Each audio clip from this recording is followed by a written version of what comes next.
پاک علیہ الصلوۃ والسلام کی صاحبزادیوں کے فضائل سنتے ہیں۔ پیارے آقا کی سب سے بڑی بیٹی ہیں حضرت زینب رضی اللہ تعالیٰ عنہ۔ آپ بعثت نبوی سے 10 سال پہلے مکہ مکرمہ میں پیدا ہوئیں۔ آپ کی ولادت کے وقت نبی پاک علیہ الصلوۃ والسلام کی عمر مبارک 30 سال تھی۔ جب پیارے آقا علیہ الصلوۃ والسلام نے اعلان نبوت فرمایا تو جس طرح سیدہ خدیجہ رضی اللہ تعالیٰ عنہ نے پہلے ہی اعلان پر اسلام قبول فرمایا، اسی طرح آپ کی اولاد بھی دامن اسلام سے وابستہ ہو گئی۔ اس وقت حضرت سیدہ زینب کی عمر 10 سال تھی۔ آپ رضی اللہ تعالیٰ عنہ کا نکاح حضرت ابو العاص بن ربیع سے ہوا۔ حضرت ابو العاص کا نسب چوتھی پشت میں نبی پاک علیہ الصلوۃ والسلام سے مل جاتا ہے، یعنی پیارے آقا کے خاندان ہی سے ان کا تعلق تھا۔ آپ کا شمار مکے کے شریف اور امانت دار لوگوں میں ہوتا تھا۔ اعلان نبوت کے بعد مشرکین مکہ نے ہر طرح کی کوشش کی کسی طرح آپ علیہ الصلوۃ والسلام اپنے مشن کو چھوڑ دیں، مگر سبحان اللہ نبی پاک علیہ الصلوۃ والسلام استقامت کا پہاڑ بن کر ڈٹے رہے۔ ایک موقع پر کفار مکہ نے ایک عجب چال چلی کہ حضرت ابو العاص کو اس بات پر اکسایا کہ وہ آپ صلی اللہ تعالی علیہ وسلم کی لخت جگر حضرت زینب کو طلاق دے دیں اور بدلے میں قبیلہ قریش میں سے جس عورت سے وہ نکاح کرنا چاہیں وہ کر لیں۔ اللہ اکبر! یہ ان کا پلان یہ تھا کہ نبی پاک کو دکھ پہنچایا جائے، ذہنی طور پر آپ کو معاذ اللہ ٹارچر کیا جائے، لیکن وہ اپنے مقصد میں کامیاب نہ ہو سکے۔ ان کی آفر کے جواب میں حضرت ابو العاص نے فرمایا، ہرگز نہیں، اللہ کی قسم میں اپنی بیوی سے ہرگز جدا نہیں ہو سکتا، اور مجھے بالکل پسند نہیں کہ میرے لیے زینب کے علاوہ قریش کی کوئی اور عورت ہو۔ یہی وجہ تھی کہ نبی پاک نے حضرت ابو العاص رضی اللہ عنہ کی تعریف فرماتے ہوئے فرمایا، حالانکہ حضرت ابو العاص ابھی اسلام نہیں لائے تھے، لیکن بعد میں آپ نے اسلام قبول فرمایا، لیکن نبی پاک فرماتے تھے ابو العاص بہترین داماد ہے۔ آپ اسلام آپ نے کیسے قبول کیا اس کی تفصیل ذرا میں آگے جا کے بیان کرتا ہوں۔ اب نبوت کا 13واں سال ہے جب نبی پاک علیہ الصلوۃ والسلام مکہ پاک سے مدینہ ہجرت فرما چکے ہیں۔ اس وقت حضرت زینب مکے میں اپنے سسرال میں تھی۔ سن 2 ہجری میں غزوہ بدر کا واقعہ ہوا جس میں حضرت ابو العاص کفار مکہ کی طرف سے جنگ میں شریک ہوئے تھے۔ فتح کے بعد بچے ہوئے کافروں کو صحابہ نے قید کر لیا۔ قیدیوں میں حضرت ابو العاص بھی تھے۔ قیدیوں کے بارے میں فیصلہ کیا گیا کہ فدیہ ادا کرنے کے بعد انہیں آزاد کر دیا جائے۔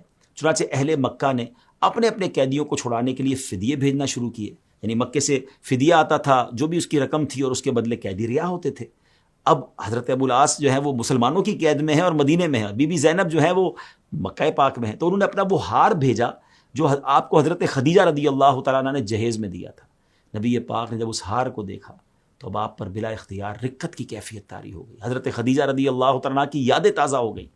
آپ صلی اللہ تعالیٰ علیہ وسلم نے صحابہ کرام سے فرمایا، اگر تم مناسب سمجھو تو ابو العاص کو رہا کر دو اور زینب کا ہار بھی واپس کر دو۔ صحابہ کرام نے عرض کیا، یا رسول اللہ صلی اللہ تعالیٰ علیہ وسلم، ہم ابو العاص کو بلا فدیہ رہا کرتے ہیں اور حضرت زینب کا ہار بھی واپس کرتے ہیں۔ اس موقع پر نبی پاک علیہ الصلوۃ والسلام نے حضرت ابو العاص سے وعدہ لیا کہ وہ مکے پہنچ کر حضرت زینب کو مدینہ منورہ بھیج دیں۔ چنانچہ حضرت ابو العاص جب مکے پہنچے تو اپنے وعدے کے مطابق حضرت زینب کو ساری باتیں بتائیں، پھر آپ کو اپنے بھائی کنانہ کی حفاظت میں بطن یاجاجہ تک بھیج دیا۔ ادھر آپ صلی اللہ تعالیٰ علیہ وسلم نے حضرت زید بن حارثہ کو ایک انصاری کے ساتھ پہلے ہی مقام میں بطن یاجاجہ میں بھیج دیا تھا۔ چنانچہ یہ دونوں حضرات بطن یاجاجہ سے اپنی حفاظت میں بہت ہی عزت اور ادب کے ساتھ پیارے آقا علیہ الصلوۃ والسلام کی صاحبزادی حضرت زینب کو مدینہ منورہ لے آئے۔ مگر ناظرین، اس سفر کے دوران ایک بہت ہی افسوسناک واقعہ پیش آیا۔ وہ یہ تھا کہ حضرت زینب رضی اللہ تعالیٰ عنہ کنانہ کے ساتھ مکہ مکرمہ سے ہجرت کر کے نکل رہی تھی، تو اس بات کا کفار کو علم ہو گیا۔ انہوں نے اس قافلے کا پیچھا کیا اور ایک مقام پر پہنچ کر قافلے کا راستہ روک دیا۔ اس دوران ایک بد نصیب ظالم حبار بن الاسود نے آپ کو نیزے سے ڈرا کر اونٹ سے گرا دیا، جس کی وجہ سے آپ کا حمل ساقط ہو گیا۔ مگر پھر آپ کے دیور کنانہ نے کفار کو دھمکی دی اور کسی طرح پیچھے ہٹ گئے۔ آپ رضی اللہ تعالیٰ عنہ کو ہجرت کرنے میں یہ دردناک مصیبت پیش آئی۔ اسی لیے نبی پاک علیہ الصلوۃ والسلام نے آپ رضی اللہ تعالیٰ عنہ کے فضائل میں یہ ارشاد فرمایا کہ یہ میری بیٹیوں میں اس اعتبار سے بہت ہی زیادہ فضیلت والی ہیں کہ میری جانب ہجرت کرنے میں اس نے اتنی بڑی مصیبت اٹھائی۔ آپ رضی اللہ تعالیٰ عنہ ہجرت کے موقع پر حضرت ابو العاص رضی اللہ تعالیٰ عنہ سے جدا ہو گئی تھیں، اس طور پر کہ آپ مدینہ منورہ آ گئی تھیں اور حضرت ابو العاص مکے میں تھے۔ لیکن سن 6 ہجری میں حضرت ابو العاص بھی اسلام قبول کر کے مدینہ طیبہ آ گئے۔ پیارے آقا نے حضرت ابو العاص اور حضرت زینب کے نکاح کو برقرار رکھا اور پھر آپ کو حضرت ابو العاص بن ربیع کے سپرد کر دیا۔ اللہ پاک نے آپ کو ایک بیٹے اور ایک بیٹی سے نوازا۔ بیٹے کا نام علی بن ابو العاص جبکہ بیٹی کا نام امامہ بنت ابو العاص تھا۔ پیارے آقا ان دونوں بچوں پر خصوصی شفقت فرماتے تھے۔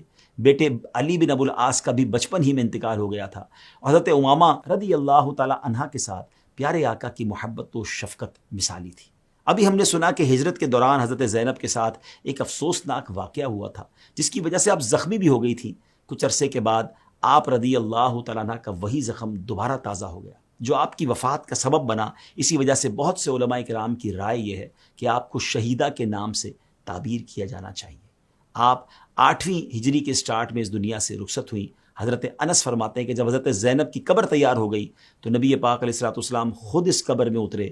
تھوڑی دیر کے بعد آپ باہر تشریف لائے تو آپ کا چہرہ انور کھلا ہوا تھا، غم کے آثار کچھ کم تھے۔ صحابہ کرام نے عرض کی، یا رسول اللہ صلی اللہ تعالیٰ علیہ وسلم، اس سے پہلے آپ کی طبیعت بہت غم زدہ نظر آ رہی تھی، اب آپ کی طبیعت میں کچھ خوشی کے اثرات نظر آ رہے ہیں، اس کی کیا وجہ ہے؟ آپ صلی اللہ تعالیٰ علیہ وسلم نے فرمایا، مجھے زینب کی کمزوری یاد آ گئی، تو میں نے اللہ رب العزت کی بارگاہ میں اس کی قبر کی تنگی اور غم میں تخفیف کا سوال کیا، تو اللہ پاک نے ایسا ہی کیا اور اسے اس پر آسان فرما دیا۔ یہ تھی ہمارے پیارے آقا علیہ الصلوۃ والسلام کی سب سے بڑی صاحبزادی حضرت زینب رضی اللہ تعالیٰ عنہ۔ اللہ کریم ان کے صدقے ہماری قبروں کو روشن فرمائے۔